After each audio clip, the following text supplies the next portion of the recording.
nag-triple A tayo ng 2017 hanggang naging quadruple A tayo ng ng 2024. Mr. Secretary, naiintindihan mo ba yung sinasabi niya? Sabi mo hindi ka pa nakapag-umpisa ng project. Paano ka naging quadruple A?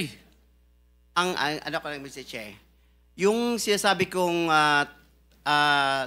1992 is highway pa yon. Yung nakita niyo yung highway.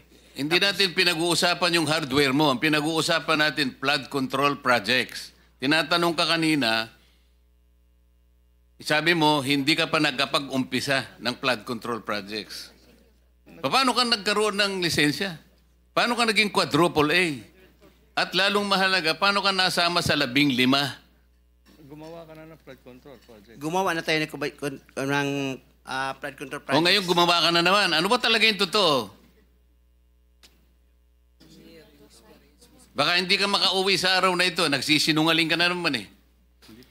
Ang sinabi ng Pangulo, kasama ka sa 15. Tama, Mr. Huwag Che. mong mamaliitin ito. Pagkatas dito, aartihin mo kami, sasabihin mo, hindi ka pa nagumpisa ka isang hardware. May problema dito eh. Ano lang yan, history lang yung sinasabi ko, Mr. Che. Ano na yung totoo? Yung totoo, may lisensya na tayo na quadruple A ngayon. O ngayon nga, ngayon meron ka ng quadruple. Yes, Mr. Che. O, ilang project ang na-execute mo na? Marami na eh. O kanina sinabi mo, hindi ka pa nakapag-umpisa eh. Meron akong hawak na martilyo rito, sinasabi ko sa'yo. Mr. Chair. Huwag kang tatawa-tawa kasi hindi nakakatawa ito ha. Mr. Chairman. Dito lang nagsisinungaling ka na.